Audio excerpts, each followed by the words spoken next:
Peter, how are you feeling today? I'm feeling really good, actually.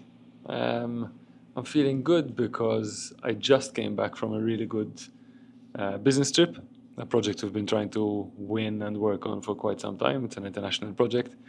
Went over to Greece, some Greek islands, Cyprus. Like, it's a really nice, engaging project. And it's one of those projects that it's been, I would tell you, 18 years in the making. Wow, okay, that's So a long yes, time. we've only been pitching for it for the last couple of weeks, but it's about putting the discipline, the consistency to really try and get yourself into a place where you can win these type of projects. So that's one. Second thing is BRND just turned 18 years old. In fact, last Wednesday we turned 18. I haven't even had time to post about it. That's how busy I've been. All right. But it comes at an exciting time where we can really spend some time to look forward. So the business, we're 5 partners and 27 employees here, but we've got to a point where we can really start to understand, okay, we know where we got to now, what do the next 5 years look like? And at a time when the world is changing. I mean, the world is always changing, but we're also in an exciting space where, from a geopolitical perspective, things are changing. From an economic perspective, things are changing. Technology is changing our industry completely. For sure. And that's a good thing. So how am I feeling? I'm feeling excited. I'm feeling good. Yeah. What a time to be alive. Nice. And a curious thing about technology is that you recently had a podcast with Jaja regarding Yes. AI. And I still have to listen to it, if I'm honest with you. So I'm looking forward to listen to it. I'm building my way up.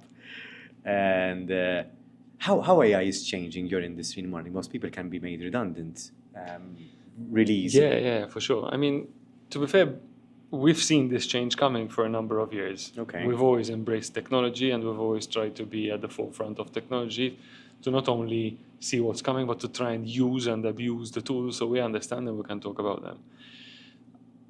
We might have started out as maybe an advertising agency or a marketing agency, but BRND through and through is a branding company, which means that we'll look at the way you build brands strategically. Marketing is part of branding. Advertising is one of the parts of branding. It's parts which we love to do, and it's services that we give to our clients, but it is not the be-all and end-all. So what we focus a lot on today is on strategy, which means that strategically we can look at the tools. And yes, the tools are going to replace a number of the skills that used to be done by people. Yeah.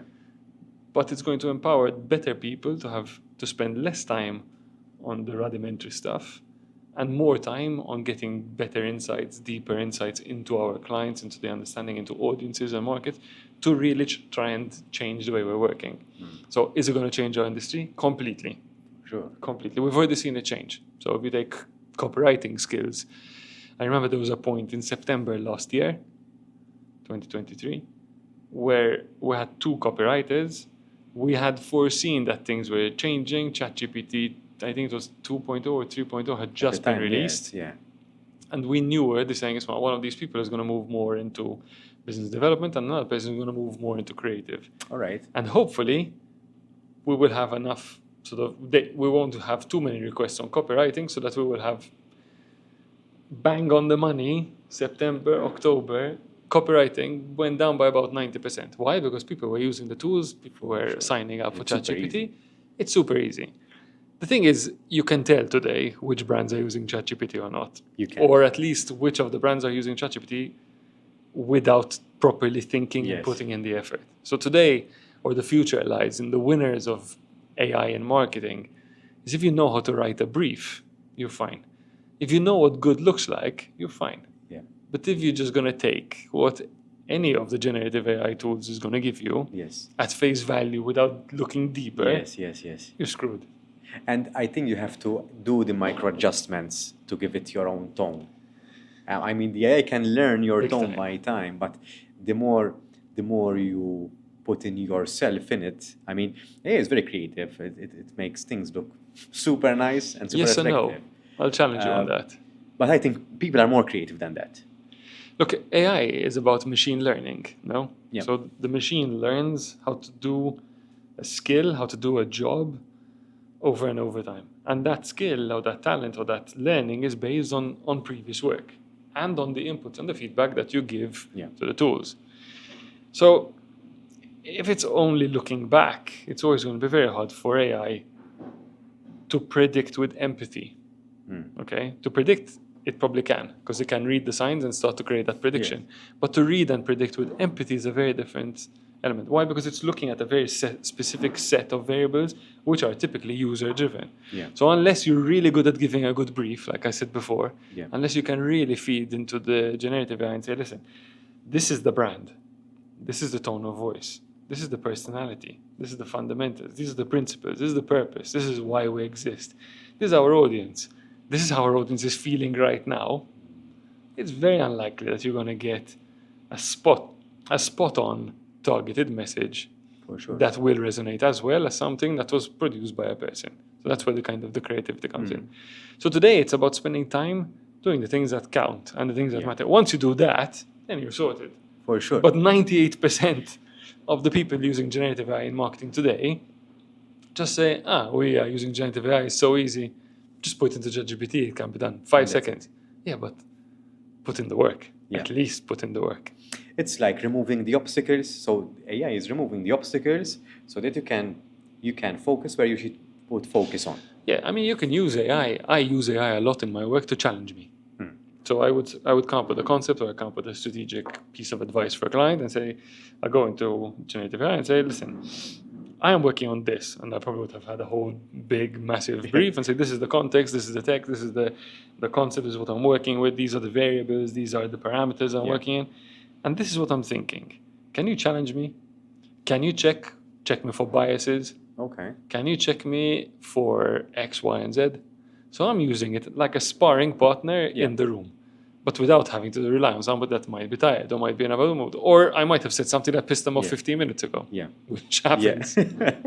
For sure. So I think there's huge benefits. So, and that is going to accelerate what we do.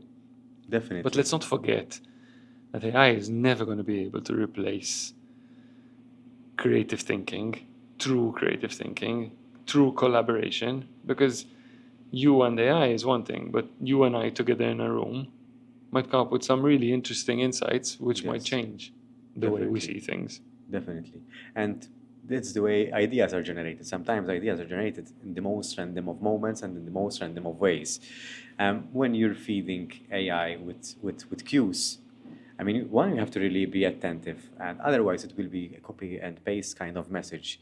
And For sure. with the same emojis, and you have to build on the storytelling element to it. So you have to keep on feeding the information and fine-tuning, because I've used ChatGPT for a while as well, and it doesn't give you the same kind of output after some repeated steps, some repeated tries.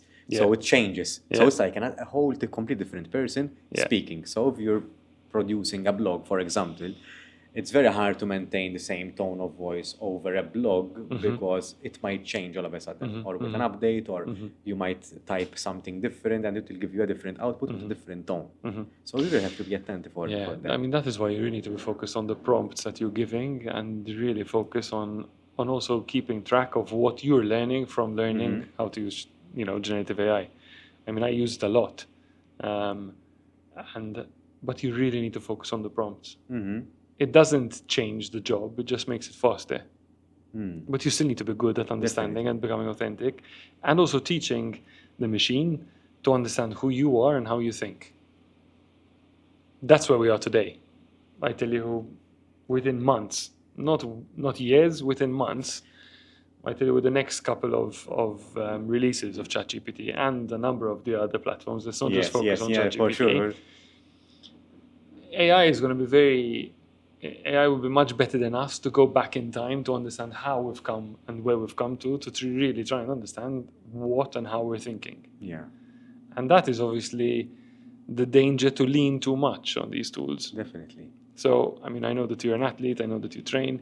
It's very easy, but it's very easy to just rely on the tools and say, my kids take the piss out of me because I have my watch and it says, I'm 20% tired today. That's how much body battery I have left. Yes, that's an excuse as well. Yeah. And the truth is, sometimes it does feel like I have 20% or 5. Definitely. But sometimes it's like, it's telling me I have 50% and I feel on top of the world. Or it tells me I have 80% and I'm feeling terrible. So we can't overly replace. rely. No, we can't. For sure. You have to know how you feel. And I think that comes down to self-awareness now as well. 100%. But let me not jump the questions for you. No, it's okay. But I wanted to go back a little bit because you mentioned something very important, which will lead me to my next question. You've mentioned AI will be able to help us look back in time and how we feel. Earlier on, you mentioned that BRND celebrates 18 years. Going back in time, fast forward to today, what changed in Peter? I mean, I'm not scared of change. I embrace change. But I'm also scared of not changing, funny enough. And I'm also scared that sometimes you might change too much. What changed in Peter? I mean, the experiences that I've been through have shaped me, completely. And that sometimes is a scary place to be because I look back and I remember when I didn't have any fears of taking any steps. And that also puts me in a box. I'm always scared of getting into that position where I become the old man. When I say this, we'll have a joke between us as friends. I don't let the old man in. Okay. The thing is that it's very easy to start becoming safe in life. When you've got to a point where you've got your wealth, yes. You've got and you know what works. It's very easy to get stuck in that rut and that routine and always trying to do the same things. That's a very dangerous place to be because the world changes around you. Life changes around you. You have to keep up. You have to stay relevant. Yeah. So how did Pete change? I mean, definitely loads and loads of experiences. I think I've learned so much more about myself and I try and really keep track about how I am feeling and who I am and what I'm going through. Which experience was a turning point for you?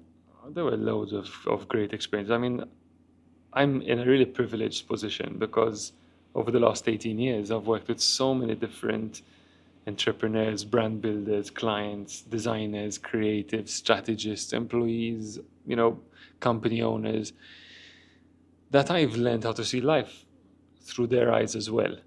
And that is a really interesting perspective because sometimes, you might be working with a bank and they might be going through what seems to be a really big problem to them, which you can solve with a solution that might have been fixing somebody who runs a juice bar, who was going through a very similar problem with a different scale, with a different magnitude.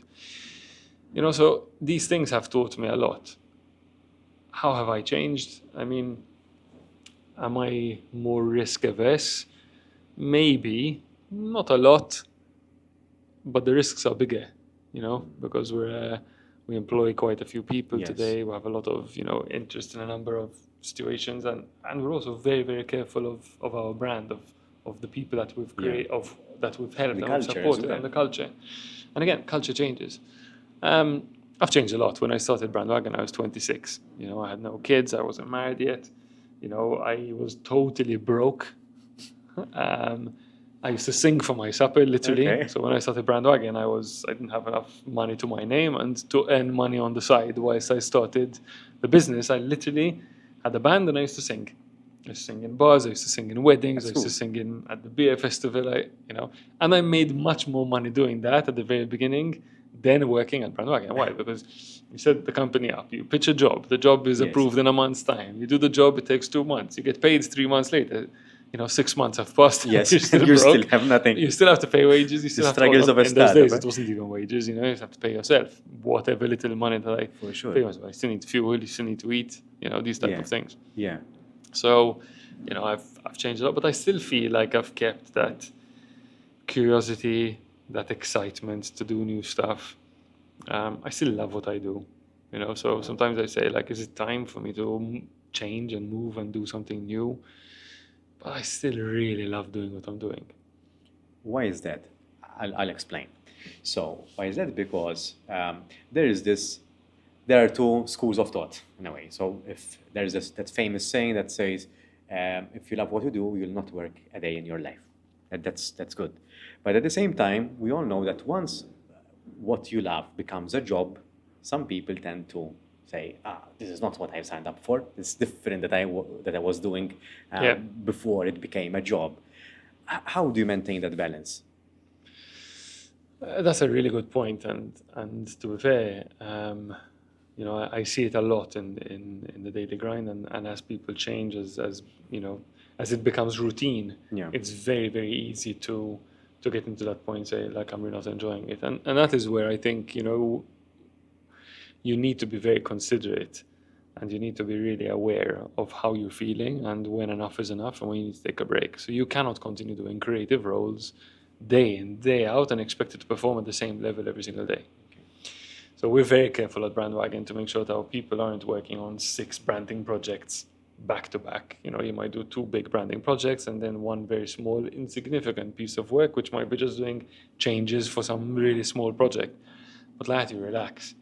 There are moments where it is intense. At the moment we're passing through that phase right now. Why? Because we're starting to work on the next, the post-summer campaigns, which are really key campaigns. So we're just coming out of a lull and moving into that spot. So I can feel my team at the moment cracking at the seams, and extra wet, but it's also, keeping it into place. What I'm lucky is that I'm never working on the same specific project. I'm changing different projects. I'm tapping into this, that, and the other. And also I've mastered the fact that I'm not ever going to be able to do exactly what I was doing 10 years ago or 18 years ago. I think you shouldn't. I shouldn't. So what should I be doing best? Where am I really good? Where can I apply myself to do stuff which I enjoy doing, which is really appreciated and brings value to the business? If you manage to get those 3, whatever those 3 become, I think it makes a massive difference. And I do a lot of those 3. So for me, public speaking is something I really enjoy. Working with clients and having a workshop with clients and getting them to see things in a different way is something which I know I'm good at and my clients really appreciate. So those are things I know, that make a difference, and I enjoy it. Like, I walk out of a room, as I said, I just came back from this big project, 1 week, 7 flights. It was just crazy. Non-stop, 5-hour workshops. And those who know me know that I need my sleep and I need my food. I did a 5-hour workshop. You have coffee. Yes, I have coffee. Thank you very much. I did my workshop 5 hours later. I haven't had anything to eat, and I was buzzing. The minute after the workshop was done, I was absolutely dead. But buzzing. How? There was a question that slipped my mind. I saw that. And then it flew by. Yes. You mentioned that at the age of 26, you started off BrandWagon, and then people joined you along the way. How did the shift happen? So from a one-man band, you started growing the team. How did it happen? I'm smiling because there's one person at BrandWagon who always starts, this conversation from a one-man band. That's pun intended in your case. Look, it never really works, just like that. So to be fair, so BrandWagon started off as a network of freelancers. Okay. I, by design, did not want BrandWagon to be Peter-Jan Grech consultancy. I always wanted to surround myself with people who are better than me and who can do the stuff I can't do better. So it was by design. I said, okay, I want to work with freelancers. Originally, that's how it started off. One of those freelancers was Chris, an old friend of mine, Villa Petroni, who was a creative. I met him combinazione at a gig. I hadn't seen him for years. He was working in London. He had just come back. And I said, what you up to? I'm designing, but I'm not sure what I'm going to do. I just came back from the UK. Fantastic. Can you help me out at this project? And the way he approached this piece of work was so different from all the other people I had worked with before that it just was like, this guy has to be part of BrandWagon. And at the beginning, I only saw him as a creative plus 20%. But this guy was able to look at what I did and put some sense to my madness, put a method to the madness. Okay. And as a creative, he's one of the most process-driven people I know. And he has such a good mental clarity.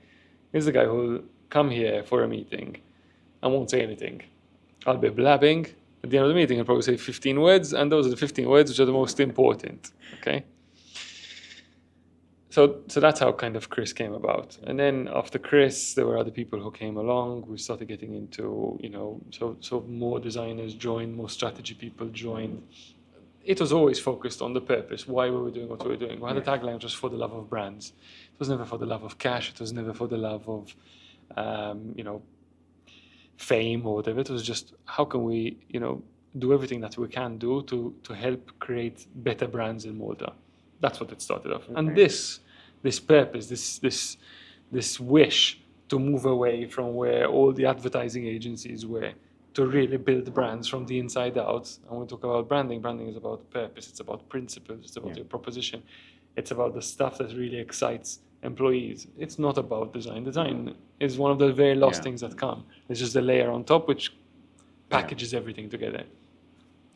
They saw that difference. They saw that we were doing something new and they wanted to be part of it. And so that's kind of how we managed to collect these great amount of people with us. After Chris, a certain Chris Knights joined, who was actually a client of ours, but we always wanted to get into the tech space. His business at that point in time, he was in the hospitality e-business. That was going down. Booking.com was taking over. And he started giving us websites to design for him, whereas he would do the tech. At one point he said, listen, we've got the creative, you have the tech, let's see what we can do together. And so let's set up a web company together and you'll lead that, but we'll be part. And he said, no, I want to be part of BRND. All right. So we figured it out. So, we worked on that, and that's kind of how Chris Knights came to the fold. 2015, we were actually going to sell the business. Well, not sell the business. Somebody approached us to acquire the business, and we're going to move in with this. But what they had in mind for our business was very different to the dream that we had, to the dream that we sold to our people. And we said, listen, yes, we're going to make money. Yes, we're going to have probably much better jobs for ourselves, but that's not the dream we sold to our team. Let's get back on track. And so, what did it take for you to realize that and take action on that? Okay. I think, number one, people say, people say we'll sell the business and it's a really quick thing and you make money of it. It doesn't ever work like that.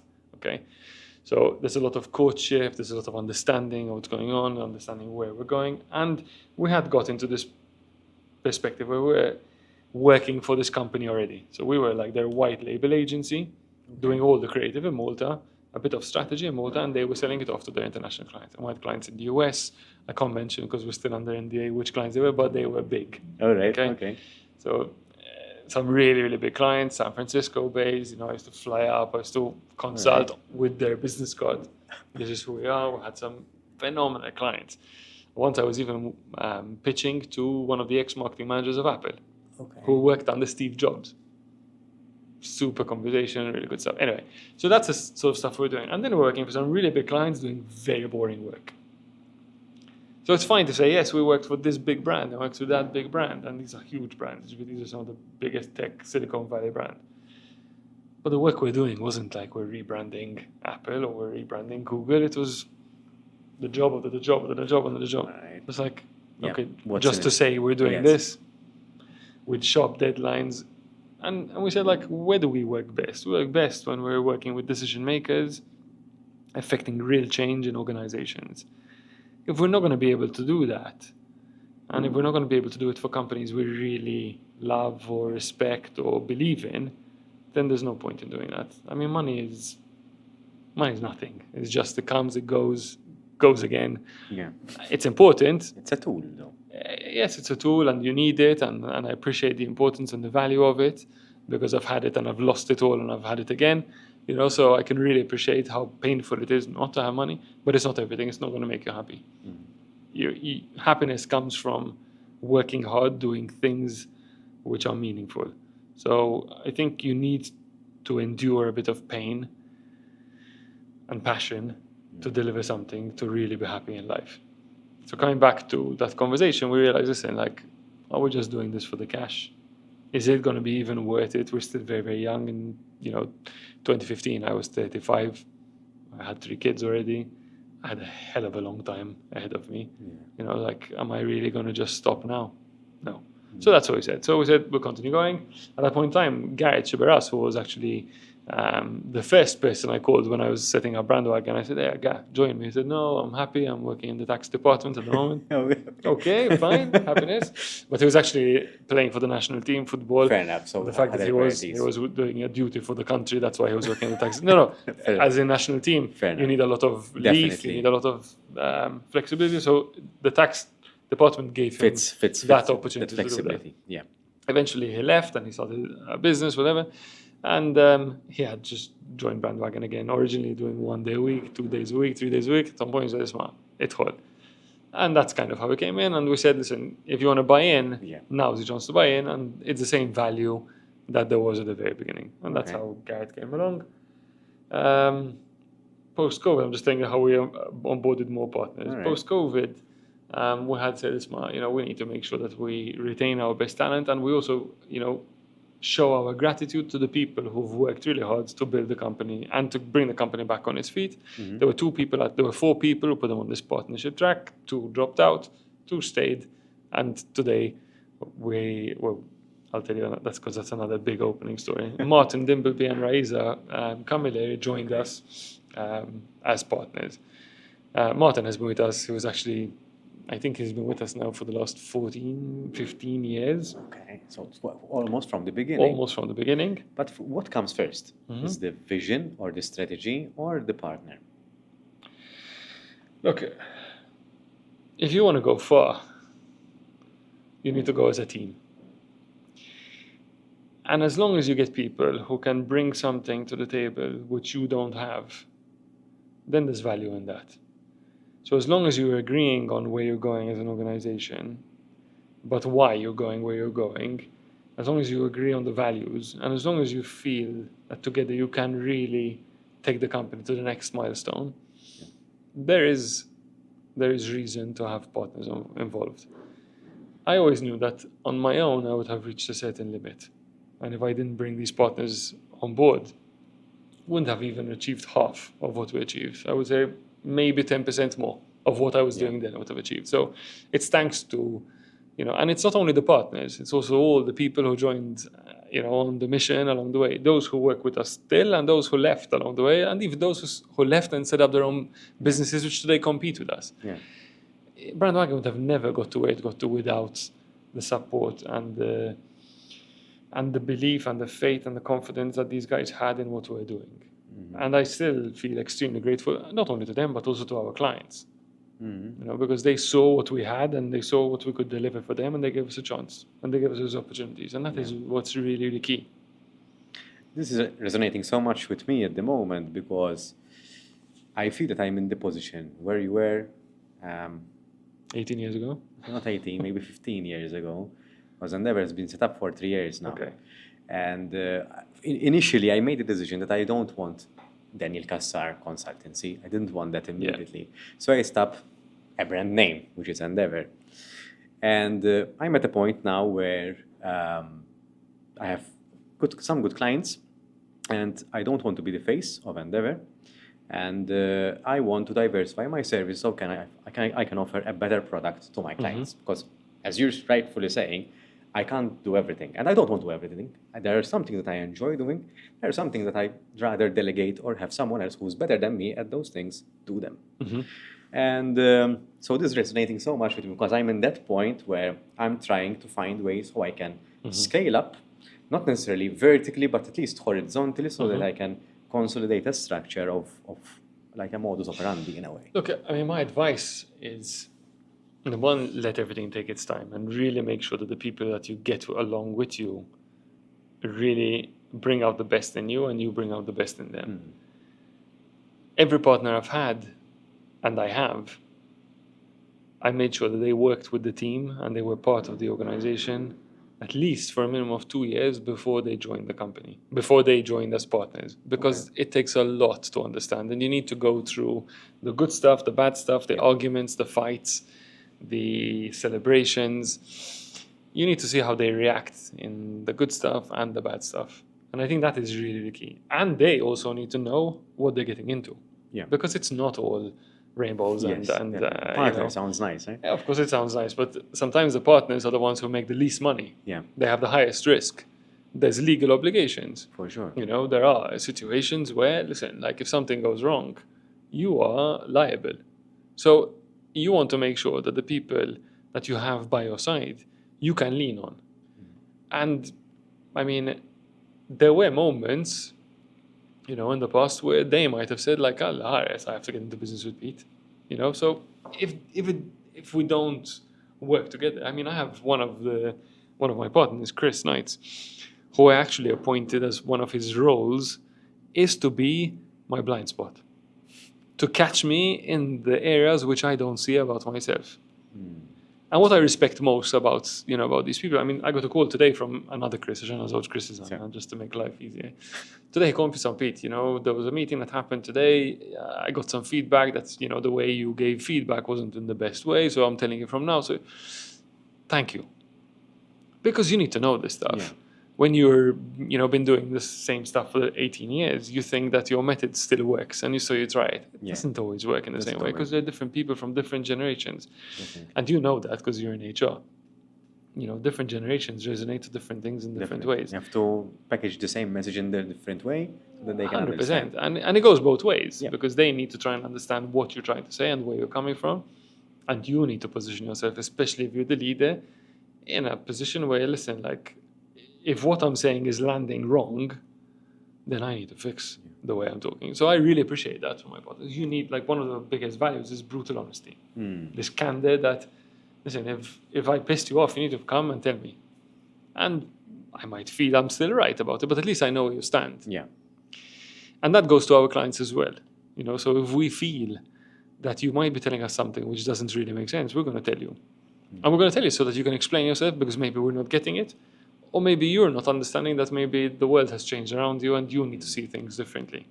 So I think we're coming back to your original question about getting partners or not. I think there are some roles where, you can work with employees. And I think there's some roles where you can actually bring employees on and put them on a partnership track.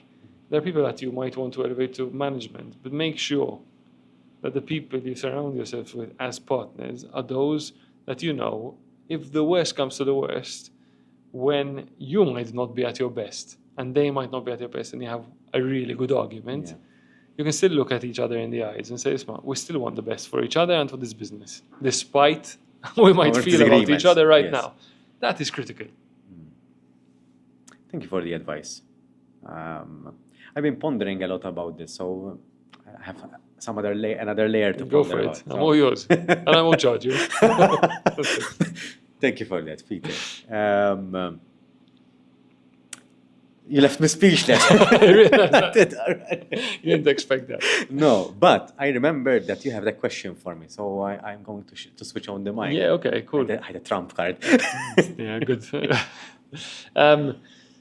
So when in my podcast, in Brandwagon's podcast on Brand Me, I'm just the host of the guy who's been pimped out to be the host. I noticed that a number of our guests, and I would say a vast majority of our guests, when I ask them, like, so who are you? They tell me I'm curious. I'm a curious person. So that I've seen as, one of the things which really resonates. Like, so my question to you would be, like, in analyzing and having so many people before me, you've been running this podcast since 2022. Yes. Kudos to you. I mean, well done. It's really respectful. It's really respectable that you've managed to do this, because it takes a lot of resilience and discipline and consistency. So in your conversations with all your guests, like, is there one element, value, or characteristic which you've seen in your guests which really stands out, as most of my guests are this type of people? When you ask them these questions, like you've asked me, yes, what is it that, helped you succeed, or what is it that got you through, or what is it? Have you noticed something? Like, what's the trend in the people that you speak to? So thank you for the question. That's a very interesting question. I was never asked this question and I never looked into it. I think the most thing I see common is that people don't spend enough time in self-discovery and self-reflection. So when we have the conversation, they actually enjoy spending an hour having this type of conversations. Unfortunately, most of the guests that I've interviewed or have a chat with, because I don't like the word interview because it's not an interview, it's a conversation, came out of the podcast feeling like, wow, this was actually a good conversation. So that's a common trend that I see, that we don't have time, or we don't dedicate enough time to have these kind of conversations. And I know we're behind the mic or behind the camera, but we can't be sitting in a coffee shop. I mean, we're having a good conversation right before we switched on the camera and the mics. We don't have these kind of conversations. Even the way we talk to ourselves. And you mentioned a very, very interesting fact. Someone who's your blind spotter. That's a very cool concept. We don't surround ourselves with these kind of people because these people sting, but that's their role. I believe that's a very important role that someone in our support system should possess. And not everyone has that privilege. We need to look for the right person to do that because they need to verbalize in a way that we can understand and accept. We definitely need to be giving permission to people Yeah. to look for these things. And you need to come to this from a sense of you have to be comfortable with being vulnerable. And it's not always very easy to be vulnerable because you're expecting people to come to you to tell you stuff which you might not like to hear. You also have to be extremely confident that the people that are going to come to you, you have full trust in, because it can be manipulative. Yeah. If you're telling somebody, anything you don't like about me, tell me. Yeah. And they can really use that position to Yes. say, listen, you're this, you're this. So it can easily be a position that can be abused. So you have to really be comfortable to listen and then take what you want. Doesn't mean that just because somebody says something about me, I'm going to take it. But if I'm not, then what's the whole point? In today's day and age, we talk a lot about diversity. When we talk about diversity, typically it's about gender, it might be a bit about age, it might be about race. Today we're also talking about mental diversity. But the reality is, if you really want to create a diverse organization, it's not just about gender, race, and all that. It's also about mentality. And it's also about the way of thinking. If you surround yourself with people who are exactly like you, you're always going to have the same conclusions. And you're going to agree that when everything's going amazing, it's because you guys are fantastic. Yeah. When shit hits the fan, it's because life threw a problem at you. Yes. Yeah. Because you're all going to come to the same conclusions and you're all going to come to the same solutions. Yeah. So I find myself in a position where I think it's so important to really try and get diversity around you. And that diversity is diversity in principles, diversity is in age, but diversity in wisdom, diversity in experiences. Because you can start to see the world in a very, very different light if you have different opinions, but you have to be open. And it's not easy to be open. No. The friends I respect most and the people I feel, very close to my heart are the ones who have never had a problem in coming up to me and telling me, Pete, you really screwed up here. And it's not easy to hear. It's not easy to hear when you're the boss of a company, when everybody typically just listens to you, whether you're saying the right thing or the wrong thing. Yes, yes, yes. And that it's a position of power. Because I know I go into meetings with clients, and just because I'm the boss, they all listen to me. Yeah. When I have 2 or 3 people who are way more educated, I'm a dropout, I'm an ex dropout, way more well educated, way more insightful, looking at stuff in a very, very different way, who, if given a chance, have probably a much better point of view. Yeah. And they're not asked or they're not listened to. I might say the same thing that they might have just said, but they were ignored just because of age or because of gender. And because of their position And as position. well. So you have to be really careful. So sometimes, we go down the route of life thinking, I'm really open. Are you? Sure. What sort of questions are you asking yourself? Like, when was the last time you really humbled yourself? And sometimes falling on the floor and tasting the dirt, it's not a bad thing. It's very difficult. Our brain is wired to think. Our brain is wired to protect us. Yeah. So intentionally, the brain doesn't let certain questions to surface. So we really need to train ourselves to say, hey, this question is tough, but I can handle it. So it takes. That's how resilience is built. Yeah. That you keep on reassuring yourself that things will be okay, even if you're asked a tough question or even if you're in a tough situation. Yeah. You build that mental fortitude. It doesn't come on its own. It's something that you've built. You need to get comfortable with the uncomfortable. I know it's a cliche that many people say nowadays, but it's so true.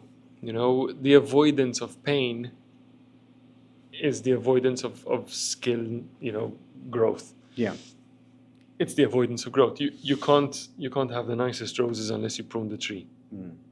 So I really feel strongly about the fact that we cannot, put ourselves into this safety glass box and avoid, pain or negativity, because that's how we grow. And I know it's very cliche, and it's not just about going into the gym. It's about, facing your fears. It's about understanding, like, there is something bigger out there that I need to go through the uncomfortable to get through, Yes, and what I personally learned is that I did mention this in some podcast episodes, is that what we are afraid of, the monster inside our head evolves. Yeah. So we might outgrow a previous version of that monster, but it keeps coming haunting us. So if we have self-doubt, I'm pretty sure that you still experience self-doubt from time to time. Of course. Even though you've been successful in your career. All the time. It just changes form. It just changes form, but it keeps on haunting us. So, I mean, it's constantly there. People think that it disappears.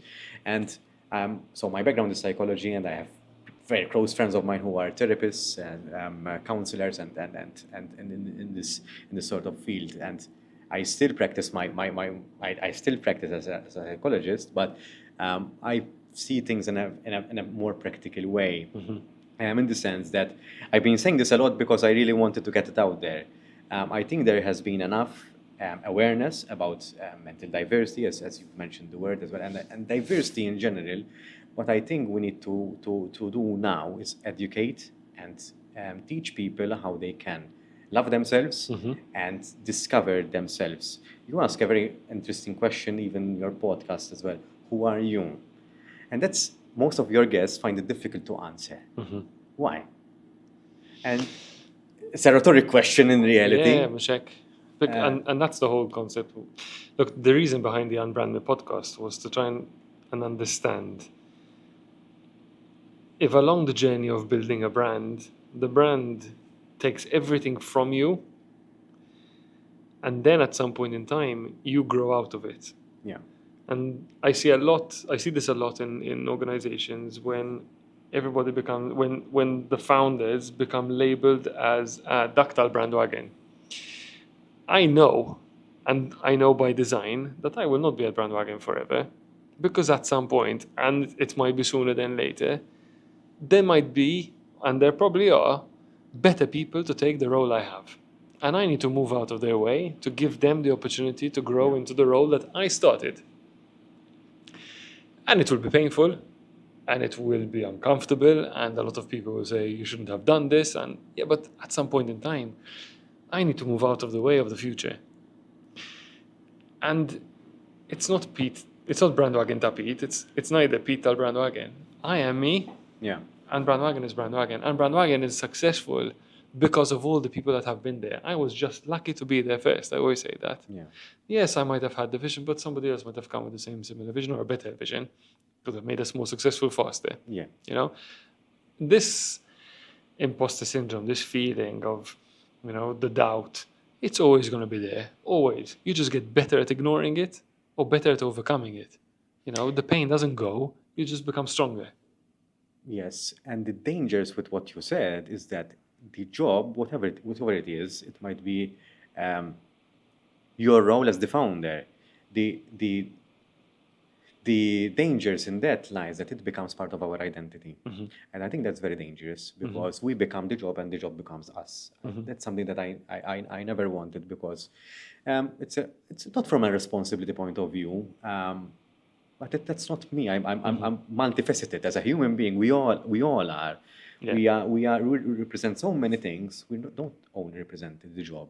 I mean, you can be the son, the father, the husband, the friend, the colleague. We embrace so many roles in our lives that our job doesn't dictate who we are, and it shouldn't. But in most cases, we assume that identity and we take it at home. We take it with our friends. So if I'm a counselor, for example. Yes, my job is a counselor, but I'm not a counselor everywhere. Yes, my character and my personality might slip, and I might take that role without knowing. But that's because my characteristics, the way I am, have stirred me in that career path that made me a counselor today. But I shouldn't take my job at home and with my friends or in a social setting because that's another part of me that's to live as well. It's like killing yourself, and there's only one sense of self remaining, which is the identity of ourselves in the context of the job. Yeah. And I think the beauty of life is to continuously reinvent yourself, to find new spaces where you can grow, to find new areas and new roles where you can be more useful to the world. As a father, as a son, as a husband, as a creative, as a business leader, and as even from a CSR perspective.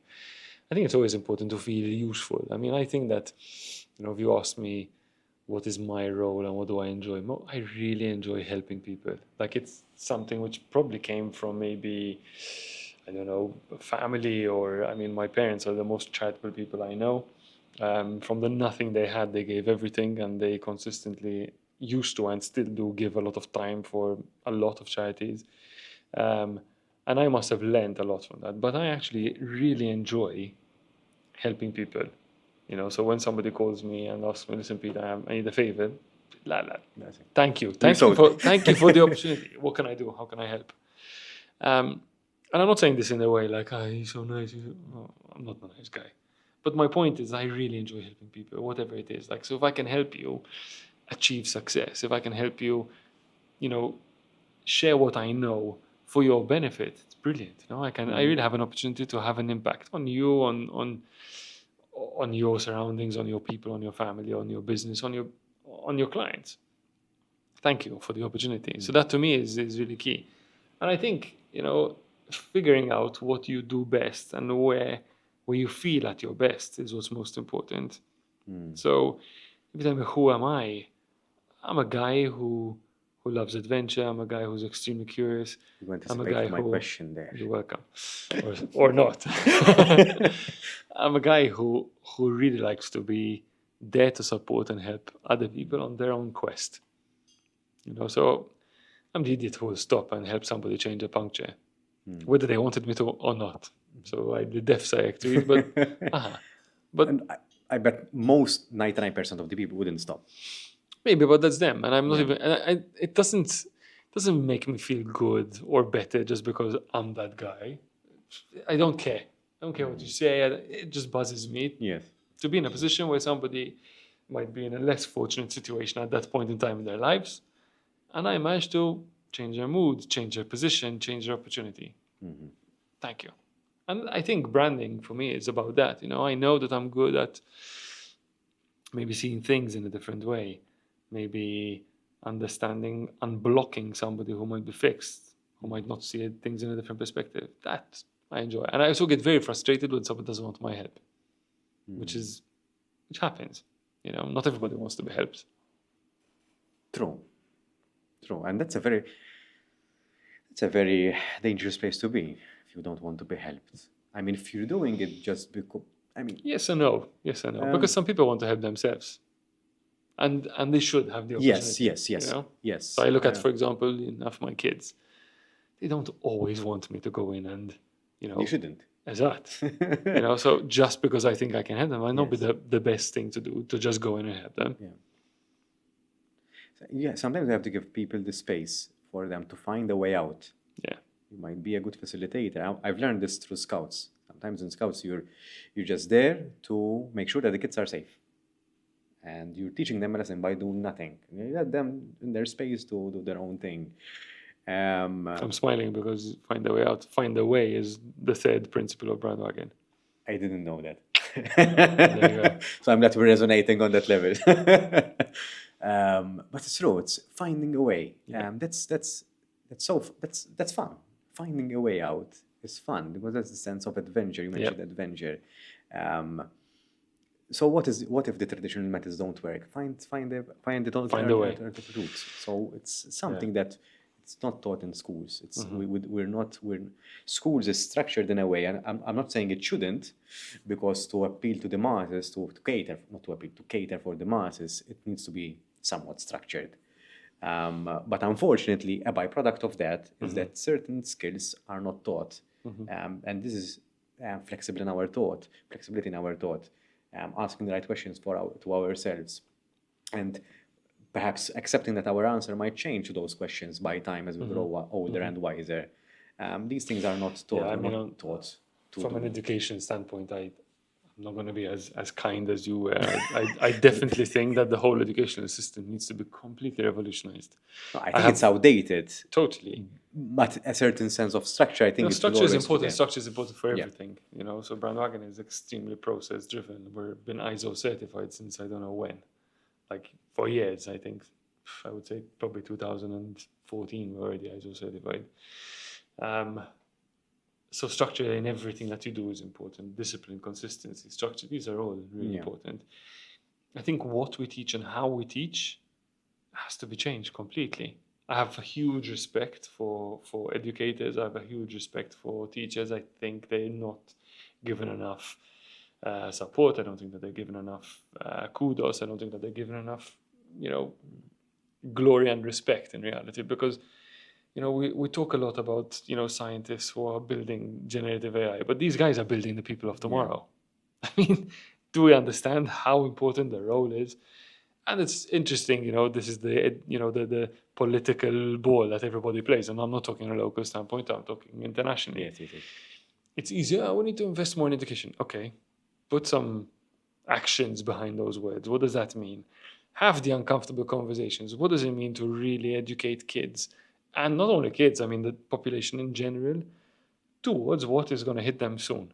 Because the world has changed. Why the hell are we, honestly, with all due respect to Shakespeare, why the hell are we still learning Shakespeare when we could be studying Eminem? I mean, Eminem, why? Why not? You know what I mean? Why not? Because No, I listen to his songs. I'm not even a fan of Eminem. No. I have a lot of respect for him, but what I'm trying to say is like Shakespeare was good at the time that people started studying Shakespeare because he was doing things differently. But oh my God, the world has changed since To Be or Not to Be. I mean, really, like there are so many better poems that have been written since. I mean, respect Philip Larkin because I remember studying him, and they were still one of my favorite You poets. remember? A bit. Those are the only names I still remember. People I meet today, I forget their names. What I'm trying to say is that we need to move on, and it's not just about poetry. It's not about. I mean, the reality is that there is nothing that our kids are not going to be able to research and not find the answer to in 15 seconds or less. 5%. Within 3 or 4 Google searches. And ChatGPT is going to give it to them even faster. Is it going to teach them how to be critical? Is it going to teach them ethics? Is it going to teach them experience? Are they going to find who they are as people? Yeah. That is the stuff that we need to be teaching these people, how to be critical, how to get a message across, how to communicate, how to stand up and give a presentation. How to stand up and give a presentation when all the technology fails. Because it happens. So Definitely. what do you do? And that comes through experience, it comes through learning. And, going back to, we all learn in very, very different ways. This mental divergence. I mean, I have 3 kids. They are all so opposite and so different, like it's just unbelievable. None of them learn in the same way. Yeah. And it's also beautiful about them. And they might come to the same conclusions because maybe family, maybe environment, maybe, what they watch, what they see is going to put them in the same maybe direction. Yeah. And example that they see, that they like or they dislike. But the way they learn is different. So why do they need to get frustrated in different ways? Why are they only given the same set of questions and the same set of subjects to choose? We need to be able to inspire these people. Yeah. How are we inspiring them? It's a fixed way of looking at things, I would say. The educational system has been there for like 150 years. Check. Since the Industrial Revolution. Yes. It was purposely done to raise people to work into the manufacturing sector. Yeah, but even if we took at school holidays, school holidays were there because then the kids could go back into the farms to plow the land and to pick up the veg. Why do we have summer holidays? Really? Yes, we're trying to solve these issues with solutions that serve their purpose. Check. It's like we're still riding horses in the street. It's as ridiculous as that. No, it's true. Was the solution to that offhand? And I don't have a solution to that. But what I can say for a fact is that I've been involved in the Scout movement for a while. And we teach through informal ways. So, and I've mentioned this as well. If you listen to Jonas, no, not it's still coming out. So I don't want to spoil too much. I've mentioned that when you show children how to light a fire, you can tell a lot about their personality when they light a fire.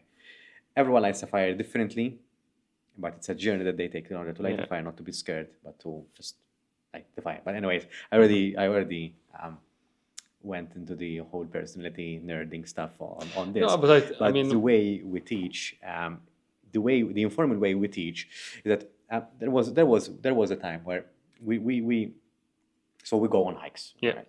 And we educate children to buy a shoe, buy a pair of boots, and they need to break it in before they use it. And if you don't do that, you'll won't have be a couple of fun. bliss. It will be fun. So I'll give you that advice once, twice, 3 times. Then you come and you have a little bliss, and then you're in a situation where you have to make a decision. Not myself as a leader. Should I call your parents, or should I not? Or you're going to suck it up and continue walking? It is the decision that the child has to make. I've been criticized for letting the child decide, but I think to me, a 13-year-old is more than capable of doing that decision. If they're not, we have a problem. So you decide whether you want, and that's a very good lesson of resilience there, because the child will learn. I don't need to quit because my pride is at stake. Because for whatever reason, I need to stick to it. It hurts, and you've mentioned it as well because of the marathons that you've run. The pain doesn't disappear. It's just there. You need to embrace it and to just continue along with it. If you decide to quit, that's on you. It's a decision that you do in order to live with disappointment or regret. Either you're disappointed in yourself because you didn't prepare enough or you didn't take the right advice when it was given to you, or to the regret that you quit, and whereas you could have continued. So either you live with disappointment or regret. I think it's easier to live with disappointment rather than regret. But it's your call. I think it's a really interesting angle. I mean, two aspects which struck me from what you just mentioned. One, I don't think that enough people spend enough time outdoors. No. And I think nature teaches us in so many ways. And nature, I think there's nothing better than watching a real big storm unfold in front of you to teach you how insignificant you are as a person, as a human being. And ideally you're in the comfort of a car or behind a window when that happens. Sometimes you're not. And life is like that. Sometimes we watch accidents happen on TV. Sometimes we're in the car. Yeah. And it's how you deal with them and what you learn from them. I think so that aspect, I think nature is a really strong teacher. I really believe it. And I really think that the human body, I think, is an amazing machine, which, I think is the most generative of machines that have ever, we're talking about blisters. I mean, if you want to run an ultra marathon, you're going to have to deal with blisters, and your body will become better at those blisters, and one day you'll stop getting blisters. And that's because the body is great and the body learns. Yeah, at some point in time, you just develop a hard skin, and then you don't get blisters anymore. Right. I mean, I have calluses in my hands from driving the motorbike, or from the training that I do. Exactly. I get blisters from time to time still. Anyway, it's a different grip, perhaps. It's a different thing, maybe, but your body does Adapt. adaptation is normal. And there are many ways to train it. Then there's also the element that you mentioned about, the kid who should be, breaking his shoes in before he comes on a hike. And I think that everything in life is circumstantial.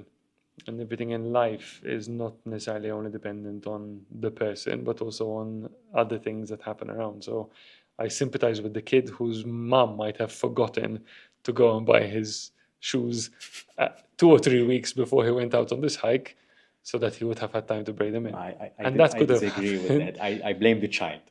I think it's... No, you should be responsible enough. You should. I know, but as a father of 3 kids, I tell you, sometimes it's,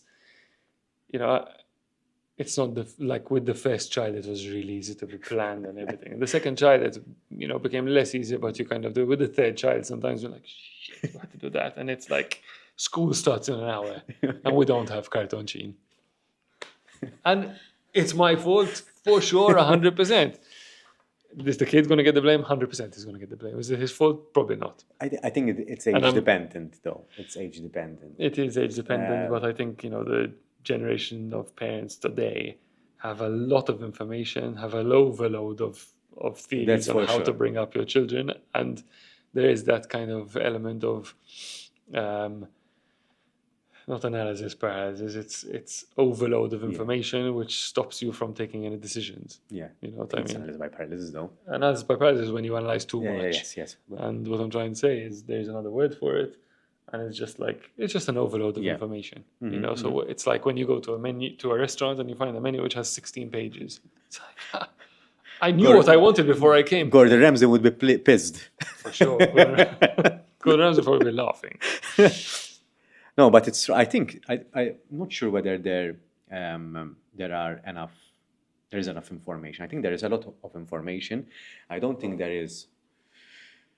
Parenting is very subjective. I'm not a parent myself, so I can't really.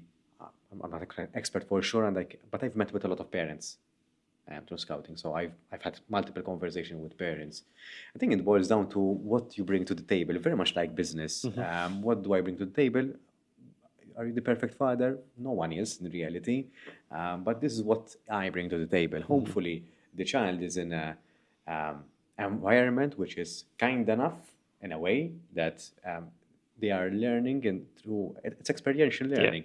So I think it's the system which the parent shouldn't be there to solve all the problems. So that's why I would say that for me.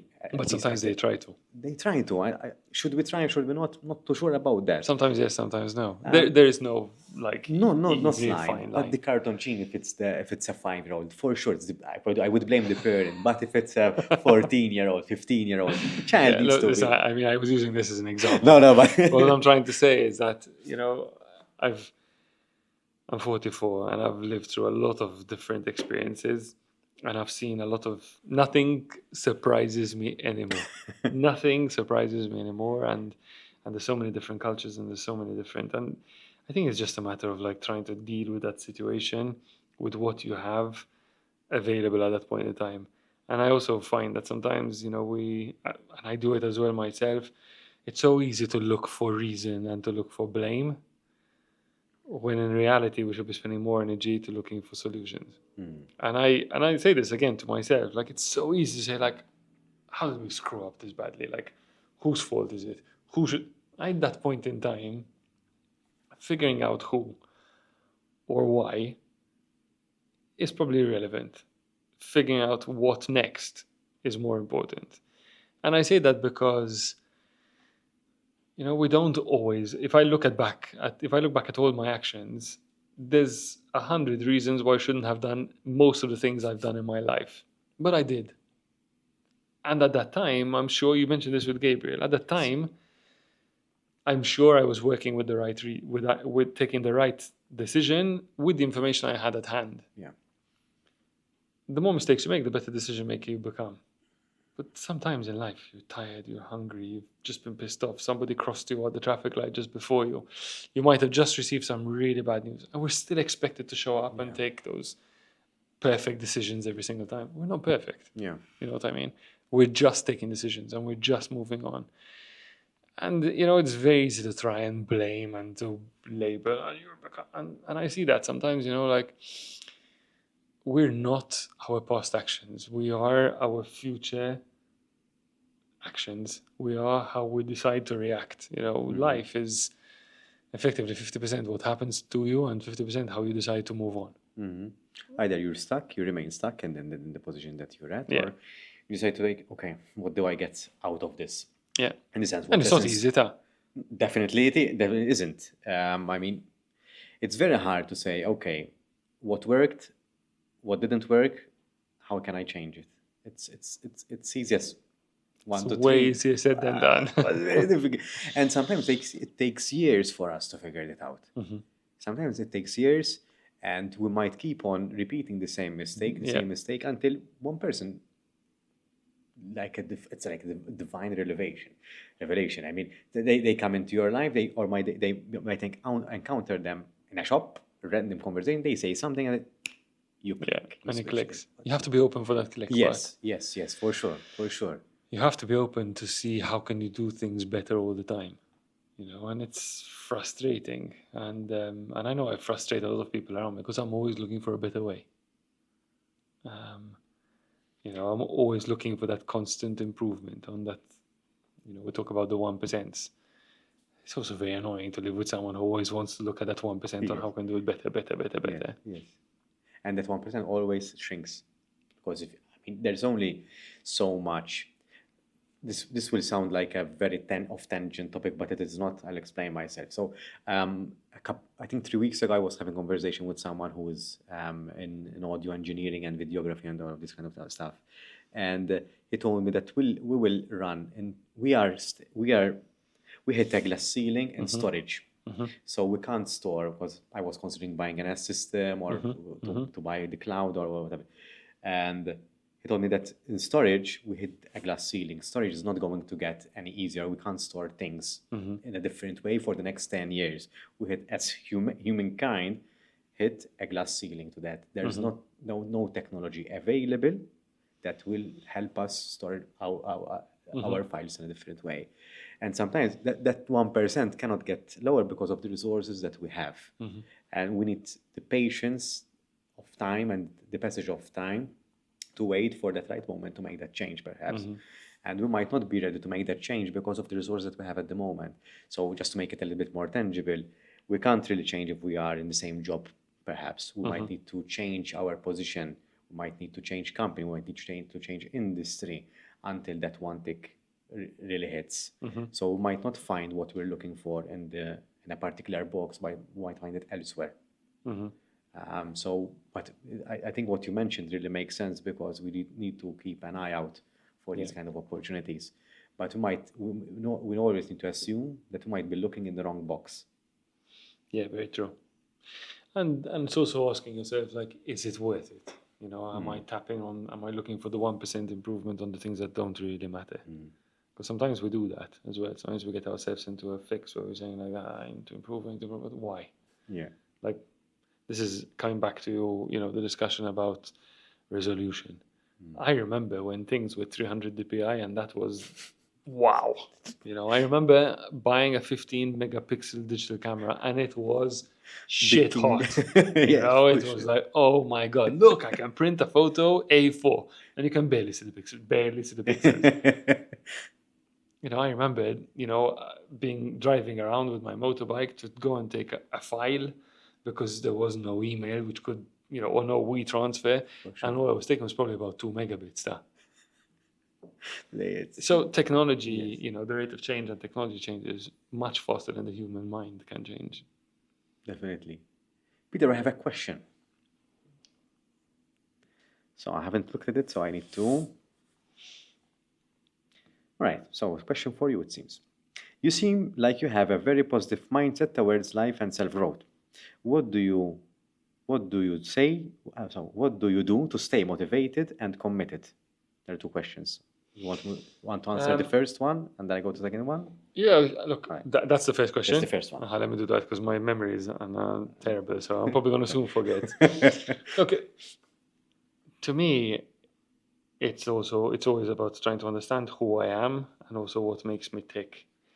And also, I've known, like, I know by now that just getting stuck in sadness or in anger doesn't help a situation.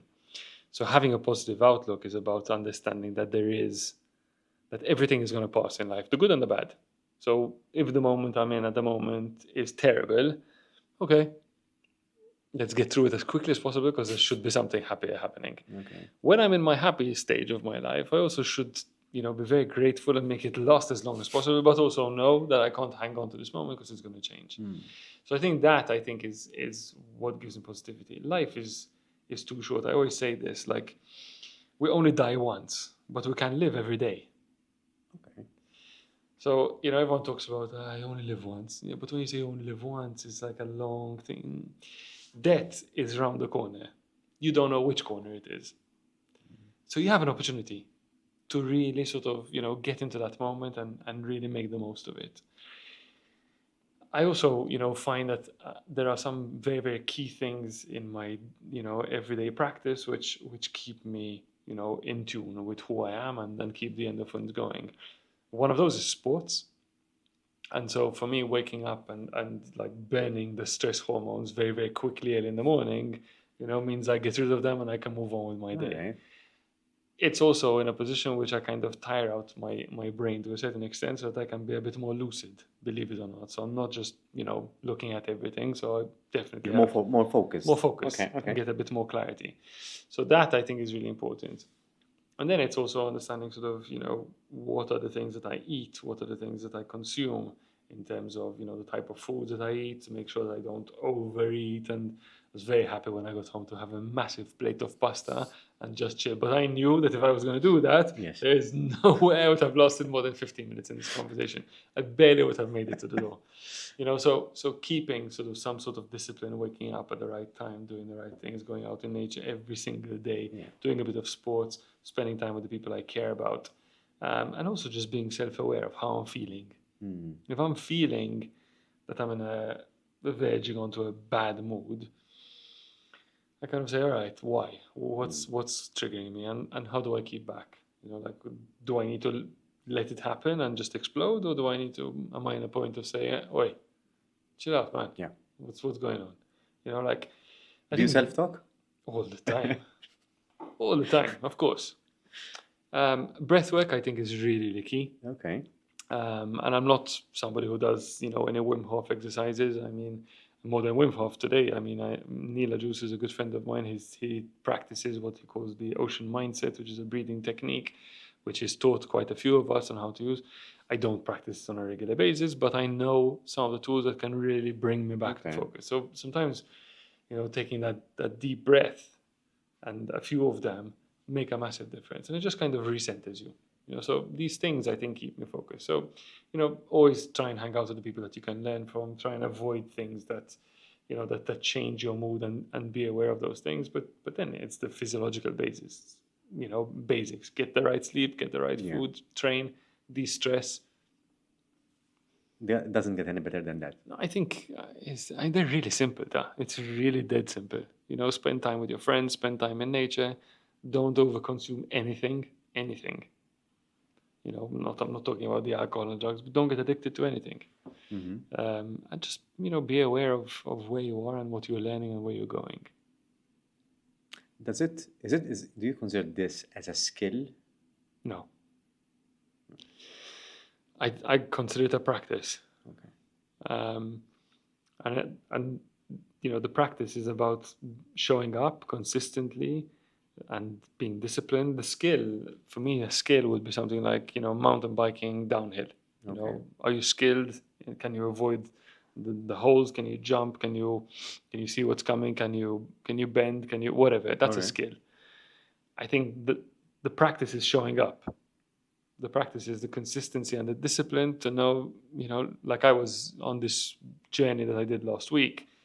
I wish I could have gone out for some great trail runs. There were some amazing places we're in, and it's been amazing. I had an 8-kilo bag. There was no way I could pack my trail shoes or my training gear. There was the sea right in front of me, the Aegean Sea. It looked amazing. I had my goggles. I just didn't have enough time to go out for a good swim. I said, what am I going to do about it? Sulk? Get pissed off? Yeah. Or just go on YouTube and do a yoga session. The more I practiced yoga every day, and I'm no yogita. Honestly, I felt how much more yoga I should be doing, because it was painful, it was stretching. And if anybody was watching me whilst I was doing, they must have had a ball of a time laughing. But I was there. I was there in the moment. Something. I did it, and I did it for myself. I showed up, and I felt better for it. And I think that's really, really critical. So for me, that routine is really critical. My wife knows, my friends know. If I'm out of my routine, watch out. Because I might be really positive, but I can be as negative as I can be positive. All right. So you follow a routine religiously. I know what works for me. All right. So for me, waking up early is really important. Getting that time alone at the very beginning of the day is really, really important. Doing a bit of, I'm not even going to call it meditation, because it could be meditating whilst I'm cycling, or whilst I'm, whilst I'm running, whatever it is, swimming. Just show up and do something.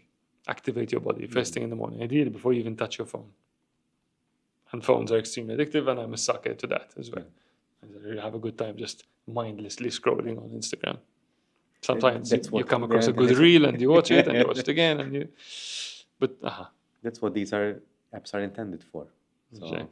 You work in the industry, so I should know. you I should know better. But You should know. It's all your fault. totally. Take full blame. Next question. Next question.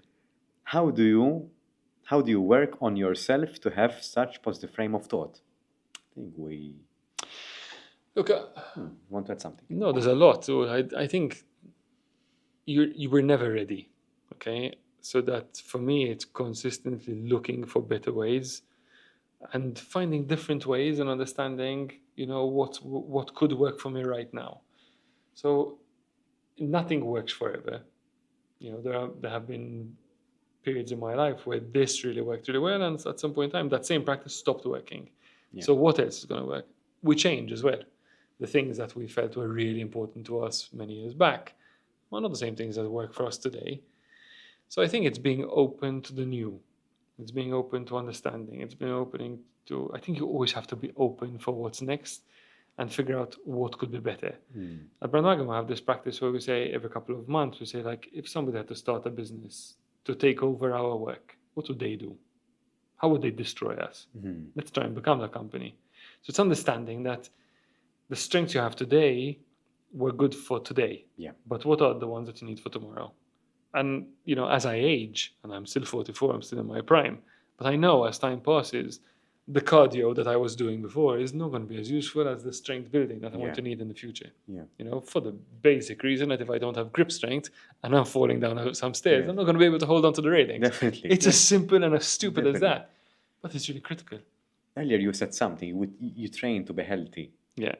So I think that's a very valuable lesson, and because that's my philosophy as well. I don't train to participate in any. I did a couple of the grids, and then I do enjoy them. So, Check. but I don't practice. I don't train to compete. I train to live a healthy lifestyle. So that if I want to run, I can run. If I can have to be flexible, not super flexible. But if my body needs to do something, it can do it. Yeah. I can do it. Look, I'm not going to lie. I do love a good challenge, and I've done quite a few crazy challenges, much to my wife's love and passion, because I become a very annoying person at that point in time in my life, I'm sure. Some people say I would have like triathlon Tourette's if I'm getting to a big challenge. But I find that those challenges then like push me to a limit I didn't know I had. And I think now and again to push yourself, to put a challenge in front of you, which you have no idea how the hell you're going to conquer, I think is really important, because it's when you come out of your comfort zones and you do such challenges, it's not about what you achieve, it's about who you become. Okay, so I must admit that I've loved and I still crave doing one big crazy thing every so often, every couple of years. And I haven't had done one for a while, so guys, watch out, something's coming. But what is the last thing that you did? The last big one I did was cycling around Sicily. So I cycled around Sicily with the Alive Cycling Foundation to raise awareness and money for cancer research. Okay. So it was a 1,000-kilometer ride over 6 days, I think, 6 or 7 days. I think, I'm not even sure now. And I've never been, I do cycling, I do enjoy it, but I've never done 6 or 7, I forgot now. Let's assume it was 6 days. 6 days of waking up, cycling, and I did this. It started as a joke because a friend of mine, John Winfield, the owner of Dr. Juice, was asked by Alive they asked him to sponsor them. Okay. And he asked me, he said, Pete, should I sponsor Alive? Obviously, I couldn't say no. But obviously, I also know that at that point, he was going through a bit of a tough time in his own personal life. And I said, John, don't just sponsor it. I said, just do it. I said, because I think you need something that will get you off your focus on all these things that you're doing right now, to have something else to focus on. I think it'll be really good for you. And he said, you know what, Pete? He said, if you do it, I'll do it. Oh, fucking like, okay. All right. I signed up for it. So I signed up for it and I did it, and we raised a lot of money, and BRND WGN eventually decided to sponsor Alive as well, because it was, the right thing to do.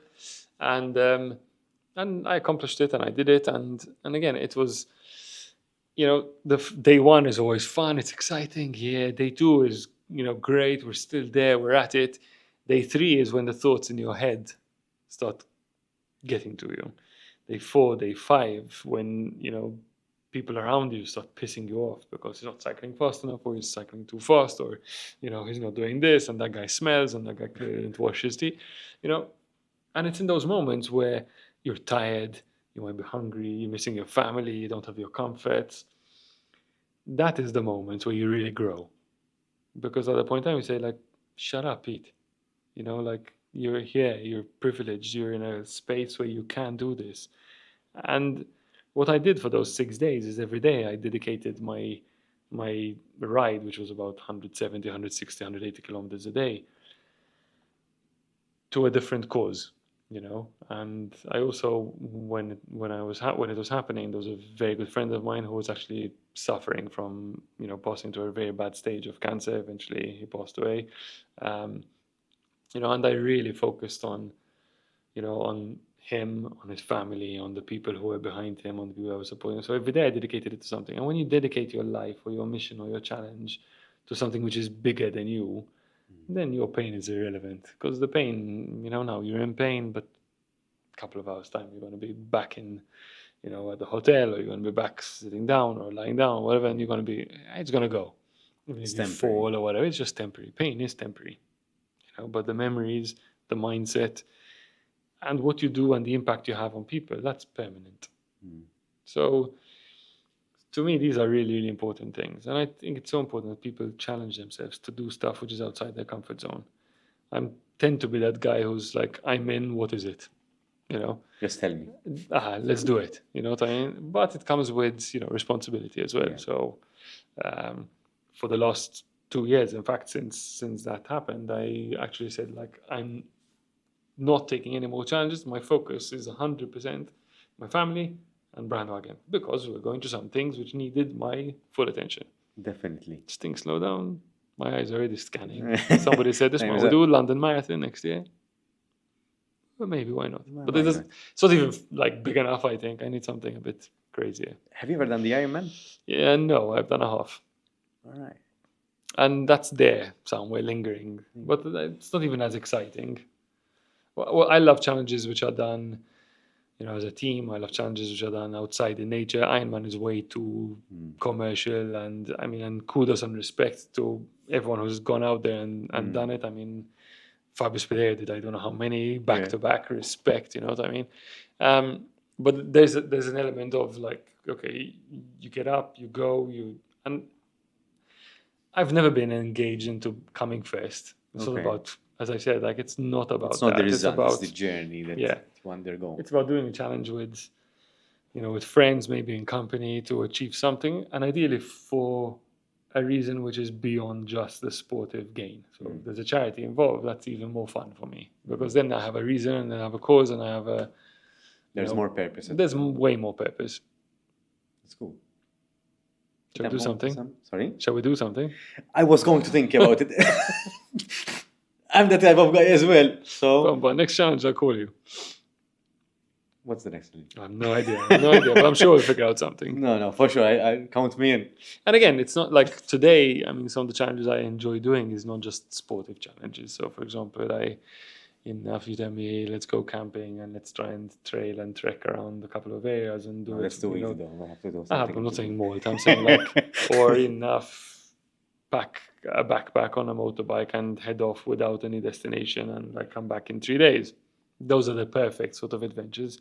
Moving forward in my life, that is what I want to do more of. Fair enough. My ambition is to find myself in places which are worth visiting. A week ago, I was at my friend's house, and his wife wants them to go to the US, and she wants to do the Route 66. Nice. And it flashed the light bulb. You rent a bike and you go to... Route 66 has been on my like bucket list, I think, since when I was about 15. That's cool, right? I think I was 16 actually. doing systems of knowledge, and we're reading Zen and the Art of Motorcycle Maintenance. I don't know if you had that book. We had that book in Systems of Knowledge, Zen and the Art of Motorcycle Maintenance. It's a phenomenal book. You should read it. All right. It's the psychological journey of somebody living and understanding who he is as he crosses America on a motorbike. Great book. Robert M. Pirsig is the author. Thanks. I'm not an avid reader, but I look into it. They haven't done a film, so you're screwed. You have to read it. I have to read at Sorry. least. It's a good one. It's a good book. I'll, There's a lot of really philosophical meanings and deep learnings in that book. Enough, like, for example, when the questions you ask about life don't give you a specific reason, it's probably because the question you're asking is too small for the answer you're looking for. Those type of, okay. very I introspective, think it really will be an understanding. enjoyable read for me. I think so. I think you'll enjoy it. Especially Thank you because for you sharing. ride motorbikes as well. Yes, so- yes. I'll find something that I can resonate with. Route 66. Let's do it.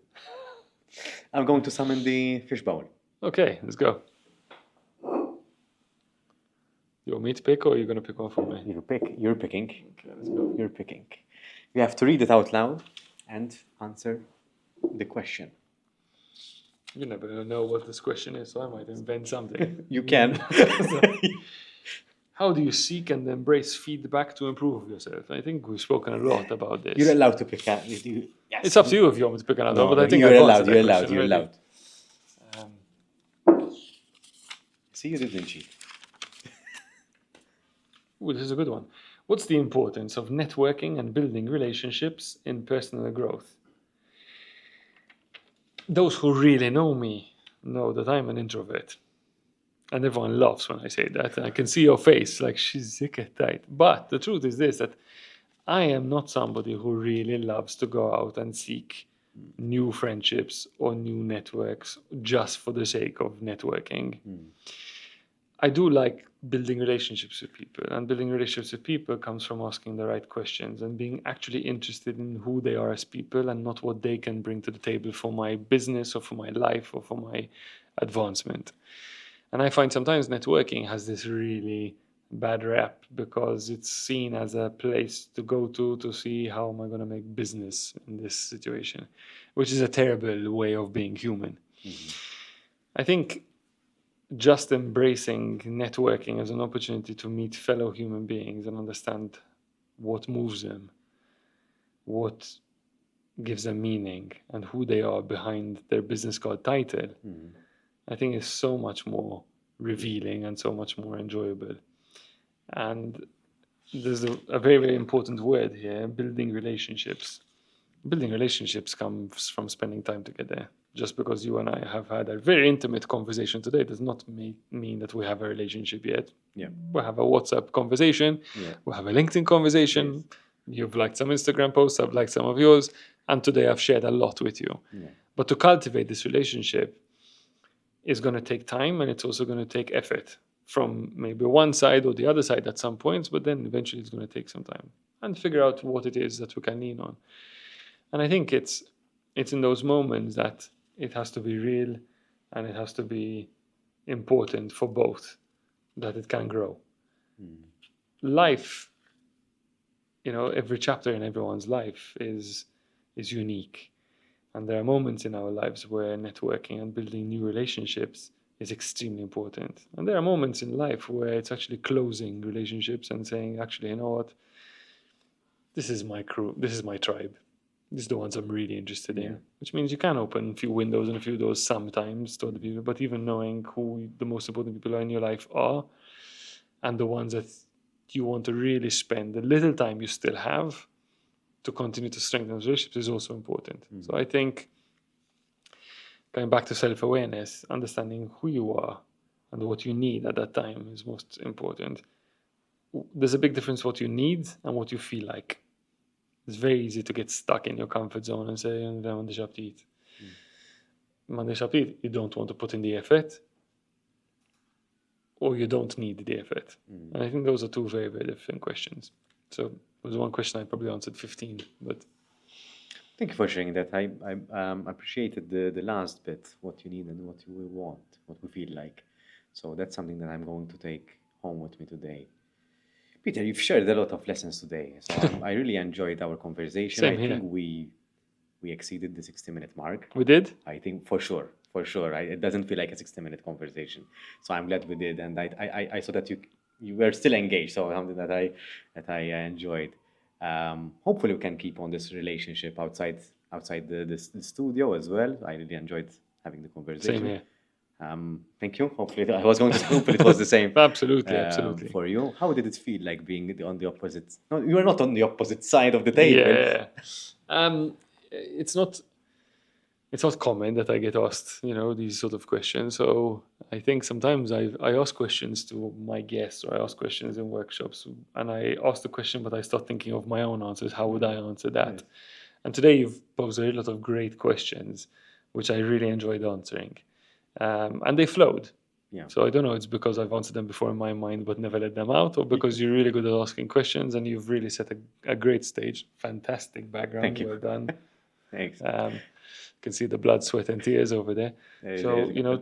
you've created a really nice atmosphere, and, the team over here as well, to create an environment where people are happy to share. And I think that's really important. I think it's really important that, there are people like you who do this and really become a master at their craft to really help share messages which need to be shared with the rest of the community.